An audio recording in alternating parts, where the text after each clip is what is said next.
Hi, Lucia here, host of the Which Money podcast. Join us each week as we bring you the best experts and top advice to help you make the most of your money. From property prices to budgeting, investment platforms to pensions, we'll be here to keep you informed. Here's a taste of what you can expect. If you had invested £100 in the fund 3 years ago, you'd have just £61 today. Gosh. Is it worth trusting a website that you don't know to save that 10p, that 20p? The good news is it does look like we're hovering around the top of the interest rate hike cycle. If I asked you what you earned here, you'd be absolutely horrified because we're told we should not talk about money. Make sure to join us for new episodes every Friday, and I'll see you then.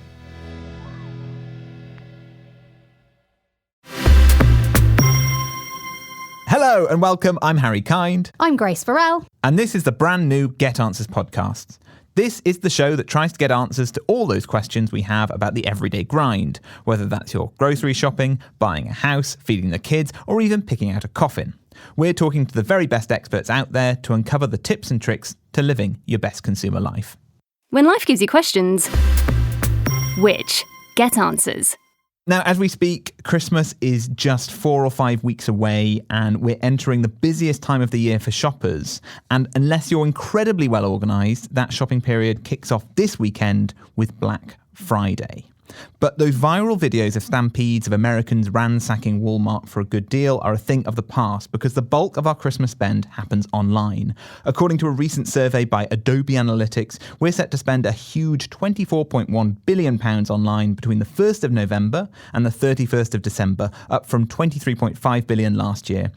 That is literally dozens of Loccatan. Grace, how much of that £24 billion have you been responsible for so far? So far, literally not 1 pence. I've not bought one Christmas present. I don't think of myself as an unorganised person, but I know a lot of people have bought a lot of stuff by now. All I've done is add buy Christmas presents to my to-do list. I did that this morning. That, I think, is a really big, important first step. And I think it counts for something. I got a little toy train from Lidl for someone, which I think is like pretty good. There we go. That is a present ticked off the list. But it's a good job we've got plenty of shopping to do because later we'll be sharing the top tips on how to avoid a Black Friday dud, including why you might be better off ignoring discounts altogether. But first, he says, turning a page. First, we've got a fantastic expert on the show who will be upping our online shopping game. It's e-commerce whiz Luke Carthy. He's the man that businesses go to when they want to know how to grow in the competitive world of online shopping. Thank you so much for joining us, Luke. Thank you very much for having me. That was a great intro as well. Can I keep that? You can indeed keep that, yeah. I Brilliant. mean, it is so funny. I was prepping for this and I was listening to all the podcasts you've done, helping out people on e-commerce podcasts, talking about SEO, and I feel like today it's like you are the poacher become gamekeeper for consumers. You're on the other side of the fence now, helping people out. Yeah, I'll take it, absolutely. Call me the Robin Hood of e-com, why not? Hey? But you started out in old-fashioned kind of physical retail, right? Yeah, so colourful history in retail, of course. So I started at Curry's at the age of 16. Gosh, that's many years ago now. But effectively at the point where the big tellies with the big backs, the CRT screens were coming out and the new plasmas and LCD were kind of the new thing, Sky HD. So there's a massive tech shift. Properly enjoyed it. And it was those kind of old-fashioned elements that you kind of exploited by basically moving onto the e-commerce world with HDMI cables. Is that right? Yeah. So shortly after that, I realised Curry's, naturally, as many retailers do, accessories is where the margin really is. And kind of identified that, hold on a minute, it's like 60 quid for a metre of HDMI. It's like the equivalent of gold. It's ridiculous. So I naturally tried to find a supplier, did so at a very reasonable cost, and then started selling HDMI leads on eBay, really, where the margin was incredibly high back then because they were still brand new. And that was really probably my first taste of e-commerce in competitive marketplaces. There's never really been a better time, especially now, because the barrier of entry is so low with things like eBay, Amazon, Shopify, platforms. You find a good product, you market it well, the opportunity is there for the taking, you know? And then the flip side of that, you've got, for a consumer, a real life store gets people through the doors through things like sales, through, advertising, by kind of trying to draw people, shoppers in. In the e-commerce world, you're trying to get people in the front door as well. How do those businesses do that? Yeah, so it's a really interesting question. And I guess there's a multitude of ways to do it. So as consumers, we naturally think about what we do on our mobile devices, our desktops, and a lot of that is social media, right? TikTok, Meta, Facebook, whatever you want to call it nowadays, Instagram. And of course, then there's also organic and SEO. But I think one thing that's incredibly important that often isn't spoken about is good old word of mouth and loyalty. It's still huge. So trying to exploit that loyalty, what does that look like as an online shop? And what can you do if you're an online shopper to maybe exploit it and turn the system back on itself? All right, so here come the secrets. Yes. All right, so one of the big things that I love to do, I'm not going to say any retailers' names because I don't want to get into trouble here, but there is something you can do where if you go on websites and of course they offer new customers incentives, like £5 off your first order, 10% off your first order, whatever that is. Of course, the idea is you're only supposed to use that once, right? But there's this little glitch. It's not new, to be honest, but this little glitch in Gmail where if you put a full stop anywhere in the email address before the @ symbol, it effectively creates a new email address for the retailer. But it means that you still get the emails. So just to make that clear, I'm going to reiterate that again. So if you've got an email address, let's say name.surname@gmail.com, if you move that dot to anywhere in the email before the @ wherever you're buying from will see that as a new email address, but Gmail will see that as the same email address. And it all just comes into the same inbox? All just comes into the same inbox. So you can kind of trick the system into thinking you're a new customer, so you can get that loyalty again and again and again. And often, of course, new customer kind of rewards, if you like, and incentives are way stronger than the ones you get as an existing customer. So that can be a really big one, actually. But if you're in the world of apparel, fashion, beauty, often huge amounts of discounts to be had on your first order. Because I'm often reduced to just searching so-and-so.com discount code on Google. Yeah, let's talk about what's going on there. Because there's some dodgy looking sites. There is some dodgy stuff going on. So we're gonna probably break open the world of affiliates just for a minute. So what happens here is, and hopefully this resonates with listeners and people watching, is you do that thing. So you go retailer, discount code, you've got, vouchercodes.co.uk and many other different sites. You click like the actual code to reveal the code, and then it just opens in a new tab and nothing really happens. Or the code you get doesn't work. Yeah, all the time. All the time, right? And it's frustrating. You do it about 5 times, you think, oh, forget it. I'll either go somewhere else or whatever, or you just commit to the purchase. But what's happening in those situations is the voucher websites are stealing a commission, because when you click on that code, it opens a new browser with things in the URL which tells the retailer that, hey, I've referred this sale. So if you do buy, all that's happening is you're putting money in the voucher code website's pocket. Even if there isn't a discount code to be used, as long as you make a purchase, someone else is making money from your sale. It's a bit like telling someone down the pub, like, go to this mechanic, he'll give you a good deal, and tell him Harry sent you. And then I get the 20 quid and you don't get a good deal. Yeah, exactly. The garage is closed, but somehow you still manage to get 20 quid. Now, one thing you can do to make it a little bit smarter, if you're a consumer, go into Google and search for, do site, so SITE, all lowercase, with a colon, and then the domain name. With a space, there's a lot going on here. And then voucher codes or discount codes. What that will basically do is search that entire domain for the words discount code or any kind of close variants. And that just allows you to quickly search the entirety of the website on Google to find any codes. So that can be really helpful. Do you know what we should do? We should put a note to that in the show description so that listeners can do that at home. So, besides word of mouth, I suppose how most of us find a product on a particular website will be, we'll chuck it into Google. And this is your world partly, but it's a world that people don't really understand just on the street, is SEO, search engine optimization. Could you talk a little bit about that? And then also what businesses are doing to make sure they stand out on that Google high street? Yeah, absolutely. So SEO is basically an acronym, and ultimately it just allows brands, businesses, retailers, anyone basically on Google to influence and improve their visibility in search engines. So if you think about things like, say, car insurance, to be on position 1 for car insurance is hugely advantageous to the big insurance brands. It's the difference between potentially tens of millions, And so if you are a shopper and you're, say, looking to buy some car insurance for someone for Christmas because you're generous like that, you see car insurance, you type that in and you see that top answer, that's not necessarily going to be the best value, basically. It's just someone who's worked well with the system. Yeah, absolutely. There's an analogy that I like to use here, and that is we've all done it in the past. We've all searched for symptoms, right? Oh, yeah. We've gone online, whether it's a tickly cough or we've got a bruise somewhere or whatever, we search online.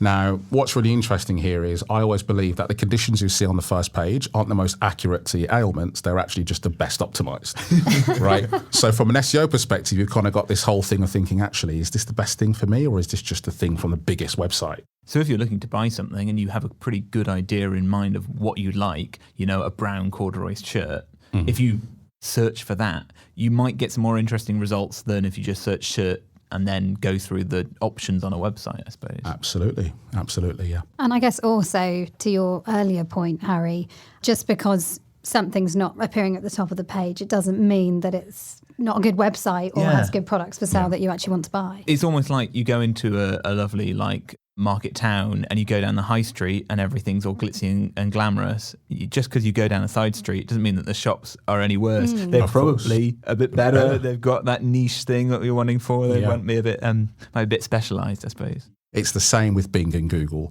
Bing, in my opinion, and in many people's opinion in the industry, actually provides a better experience for consumers.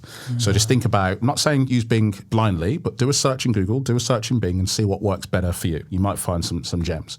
Secondly, if you're struggling for Christmas present ideas and want something original, a bit unusual, a bit quirky, you've got someone who you don't know a lot about, but you want to buy them something special, go to shop.app. And basically what that is, it's a marketplace for Shopify stores.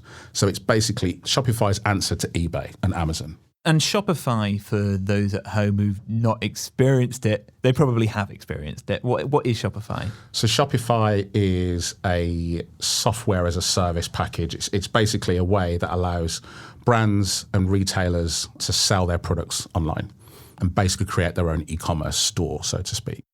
And we were talking about search. I mean, one way that you would search for shopping would be to use a price comparison website, whether Google's own or Price Runner.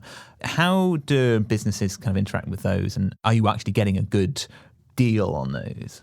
Yeah, so price comparison sites are interesting because a lot of them, again, are affiliates, particularly if it's a review.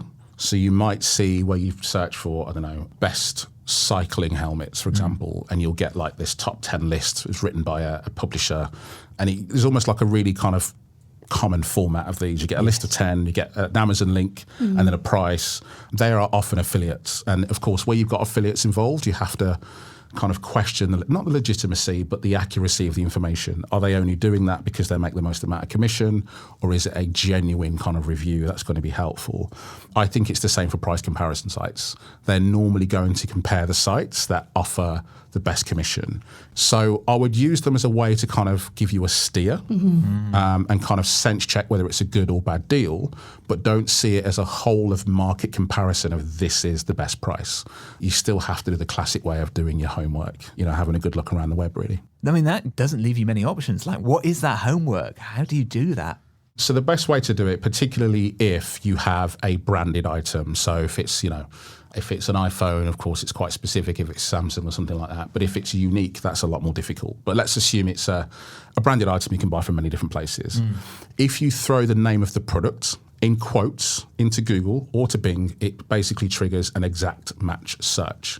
And what that basically means is it will only find products with that exact name, including color, specification, size, and so on. Model numbers are brilliant in this sense. And then just click the shopping tab at the top, and that will give you all the paid and organic prices. So you can kind of collate all the information that Google has on this product across many different retailers and just see who's got the best deal. What I will say, though, is often if there is a price that's too good to be true, it probably is. That's our mantra. We should have called the podcast that, really, shouldn't we? Yeah. Because you'll often see, and there's often traps of you see an iPhone and it's £150 cheaper than everywhere else. It doesn't necessarily automatically mean it's a bad deal, but just do your homework, check the reviews. Is it legitimate? Do they have a returns process? Do they have a physical address? Is there a limited company? Do all those kind of checks first. Check it's not refurbished or something as well. Yes. Yeah, check the condition, absolutely. Well, We've talked a lot more than we normally would, in a way, about independent direct sellers. A lot of people are just going to be doing their shopping through like Amazon. You know, they are the elephant in the room. They are the by and large of Wall-E. By and large, love that film. Wall-E, yeah, great film, yeah. It almost feels like it's wrong to go anywhere else sometimes. You're venturing out into the wild world. Presumably a lot of retailers really rely on Amazon. What don't consumers know about it? That's a really good question. There's one thing that I love to throw here, and that's use Amazon. Like, there's nothing wrong with it. I'm not going to sit here and bash Amazon and say, you know, that they're terrible. Amazon are a business. They make money. They make e-commerce accessible for consumers. You don't need to get your card out. It's brilliant. But if you find something you like, again, find the item name and throw it into your search engine, whether that's Bing or Google or whatever you want to use, because what I can say is you'll often find it cheaper buying direct from the brand. Because normally, if we think about a business for a second, if we think about an e-commerce business, they have normally their own store. They're selling things on marketplaces, so they might have a listing on eBay, they might have a listing on Amazon, they might have a listing on OnBuy, and so on. My point here is they all have to pay commission. So when a retailer sells something on Amazon, there's a commission of anywhere between sort of 5 and 20%, which is steep, particularly on goods that are maybe £100+ plus fulfillment fees and lots of other things you have to think about. So if you're buying direct, you kind of cut the middle person out, in this sense, Amazon. And actually, you can buy things at a lower cost. It's direct. It may not be delivered quite as quickly because they haven't got the shipment power of Amazon. But if you're really doing it to save a lot of money, then it actually can be the best way to do it. Doesn't always work because, of course, there's a lot of brands that sell on Amazon that don't have their own e-commerce store. They just purely sell on Amazon. But if there's something you see that you like, search for it and see if you can buy it direct. And would you also apply the sort of rules you talked about before, where maybe search in an incognito tab? I mean, potentially, might you get a kind of introductory offer? So if you were looking to buy something from Panasonic, if you went incognito, is there a possibility that you'd get some kind of discount? Yeah, absolutely. So we've all seen them, those pop-ups and kind of like 10% off your first order. That only typically fires once. And it will fire once maybe every 30 days or it will fire once for you on that device. Right. So if you, for whatever reason, dismissed it, you weren't ready and you just thought, do you know what? I really would like to take advantage of that deal again. Yes. Yeah. If you open the same website in an incognito window, that same pop-up will appear again. And that can really help to get, you know, a few pennies and pounds off for sure. Yeah, I love that hack. We've got a whole episode looking deeply into Amazon. It's over on our Money podcast feed. I'll make sure we've got a link to that episode in the description of today's show. Thank you so much for coming in and spewing the insider secrets on this, Luke. Super welcome. It's been a lot of fun. Where can people find you on the socials? Yeah, if you Google Luke Carthy, you'll find me at the top. If you didn't, that'd be a problem considering I'm an SEO. But yes, you can find me there. I'm on LinkedIn, probably where I'm most found, and then Twitter as well. But yeah, Google my name and you'll probably find where I am. Brilliant. Thanks so much. Thank you so much. Thank you. We'll be back with a closer look at Black Friday after the break. Hi there, it's executive producer Angus here. Hopefully you're enjoying our new Get Answers podcast. We'll be bringing you great new episodes every fortnight, but this is just the tip of the Which iceberg. You can access huge amounts of free advice over at which.co.uk, but if you're looking for something more, then a full Which subscription will give you access to all of our lab-tested product reviews online or in our app, plus our Ask Which personalised buying advice. With a digital subscription, you'll get access to the digital edition of the magazine, but opt for full access and you can get the magazine delivered to your door each month as well. We've got an exclusive offer for podcast listeners that gives you 50% off the first year of an annual subscription. Just call 029 22 67 0000. That's 029 22 67 0000 and quote the code podcast50. This offer is for new subscribers only.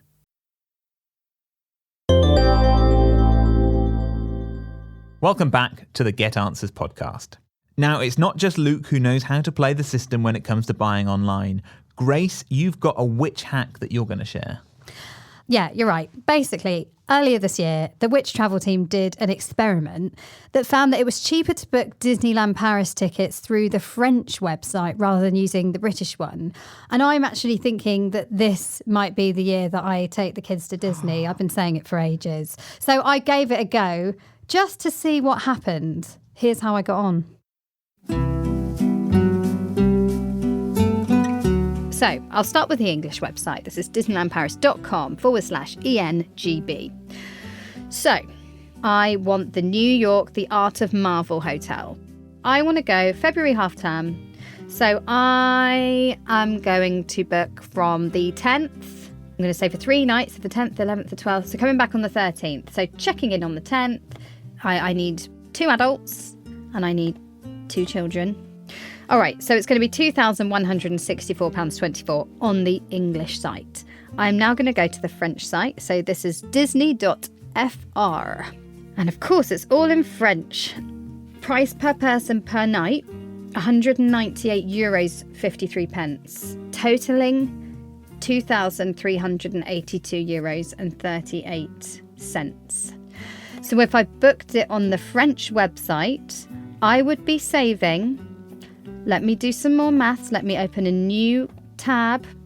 So I would have saved £92.40 if I had booked the exact same holiday on the Disneyland French website versus the Disneyland English website. Wow, that is a quite substantial saving for a family holiday. How was the experience of going on double? Yeah, I mean, it's slightly time consuming, but to be honest, it's a small price to pay for the savings that you make. And the research that I mentioned from earlier in the year, it also found that you can save on car hire in the US by going through a .com site rather than .co.uk. So it's definitely something you should check when you're booking anything travel related online. And you don't need to use a VPN? No, not for this kind of thing. Very nice. I should add that when we put our findings to Disneyland at the time, they confirmed that customers can benefit from other countries' prices.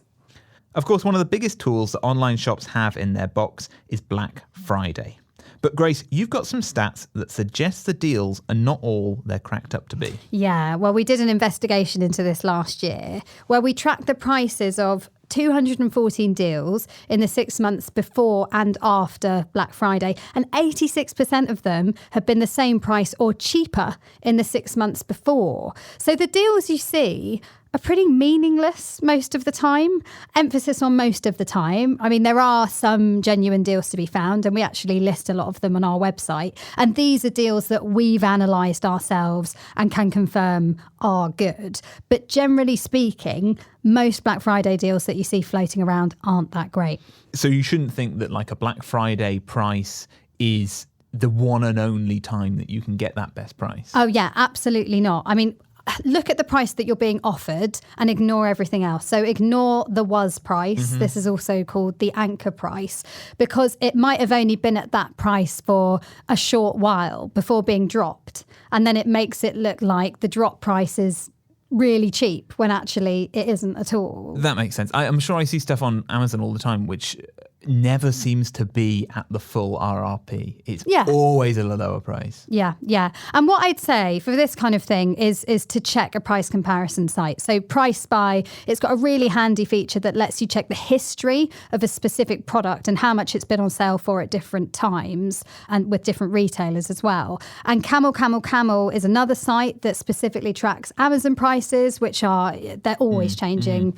So you should use these resources basically to work out whether the Black Friday deal you're being wowed with is actually decent. And actually, I think that goes all the way through the year. Like I have the Camel extension on my browser. Very nice. So you go on something that you want to buy, you look at the graph and you go, well, actually, it was cheaper last month. Maybe it'll come down cheaper again. I'll buy it exactly now and it is worth doing. So there is a particular banana rum that I quite like.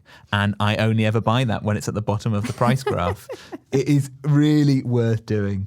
I suppose the main thing is don't get caught up in the hype. Absolutely. Just calm down. Yeah, that's my number one thing. I think with online shopping being so easy, you do just end up buying stuff that you don't need simply because it's easy. Maybe it's free delivery. I mean, I end up just with so much stuff that I don't need, like clothes that I know the kids are not going to wear. I'm thinking sort of fast fashion, that kind of stuff. And I'm really trying to be just more conscious of what I buy, because I think that is the ultimate money saver, isn't it? Just not buying stuff that you don't actually need. I think so. And like that's exactly what Luke was talking about, was just making the shopping experience easier. That's what businesses are trying to do, making it seamless and like falling down a slide. Whereas actually, when that happens as a consumer, you go, oh, quick, before we come to our senses, let's buy this thing as much as possible. Yeah. And so resist, I suppose, that feeling of being sucked into an easy purchase. Yeah. And actually sometimes the filling in the form part of it might be the thing where you reconsider your decision. Makes you stop and wait and think. Yeah, definitely. Yeah. One thing that a retailer will do is offer free shipping, particularly Amazon Prime, for example, to try and get you to use them. But delivery doesn't always have to be expensive, right? No, it doesn't. And something that I love is click and collect, because you'll often get charged a lot to have it delivered to your door, which is really convenient. I mean, sometimes you just don't have time to go out. But I love click and collect because where I live near like an M&S food hall, and I can get stuff from like clothes and homeware from M&S delivered to the food hall. I'm not far from a Waitrose, so I can get John Lewis stuff. I'm not far from a Sainsbury's. I can get Argos delivered to Sainsbury's. Yeah. And I do that like every weekend for the kids' parties. And you'd be surprised, even if you've not got those shops nearby, you'd be surprised how many like random corner shops offer click and collect from major retailers. Yeah. Shops I've never been in before. You go in, you end up buying a Mars bar, they win, you win because you get your parcel delivered. And it's great if you're not going to be in during the day and you're worried about having to sign for something. Yeah, our local cobblers have started doing that. Pick up your parcel and have your Get shoes your shoe repaired. fixed, yeah, or get a key cut. Something else I love this so much, is that you can actually haggle online.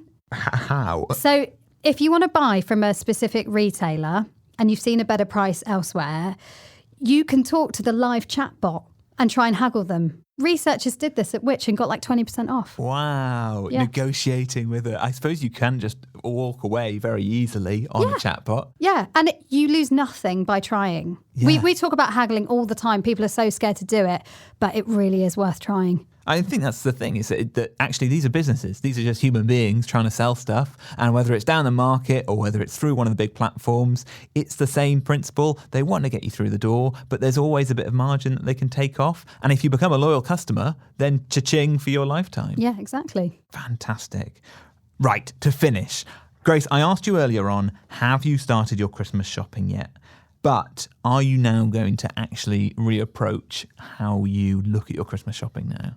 Yeah, I am. I mean, all the tips that I've learnt from Luke, I'm definitely going to take on board because they're really easy, aren't they? Yeah. They don't really take much time at all. But I think, I guess it's good to just sort of sit down, maybe on your laptop, and just try and do all your present buying in one go and just kind of just set aside maybe half a day, do the incognito stuff, do the price comparisons, use the different email addresses to sign up for stuff and just get it done. And if you do it early, then you don't have to be limited to the retailers that offer next day delivery. You can save a bit of money there. Yeah. Take a few weeks for it to arrive, but you can save some money. Exactly. Fantastic.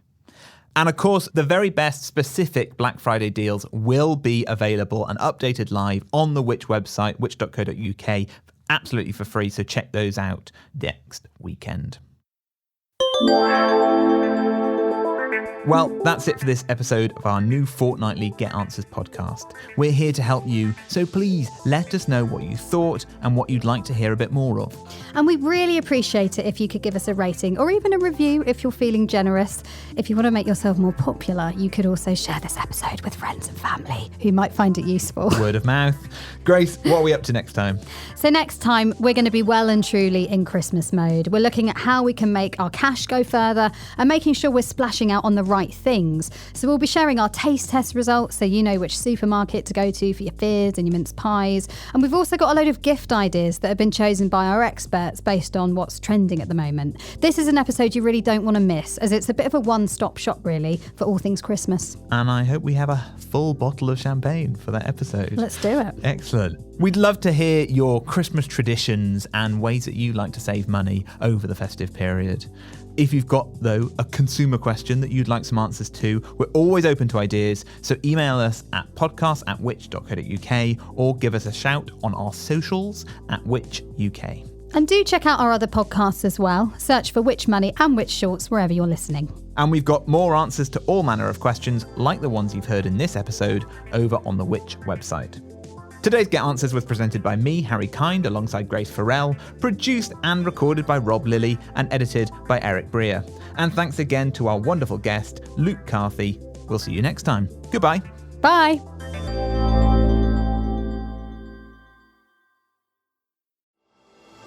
Scammers are stealing hundreds of millions of pounds every year. They bombard us with fraudulent texts, emails, and calls. And what's more, their tactics are getting increasingly sinister. To keep across the latest scams, sign up to our free Scam Alert service to help you stay ahead of the latest scams and protect yourself. Go to which.co.uk/scam alert-newsletter. That's which.co.uk/scam alert-newsletter. Thank you.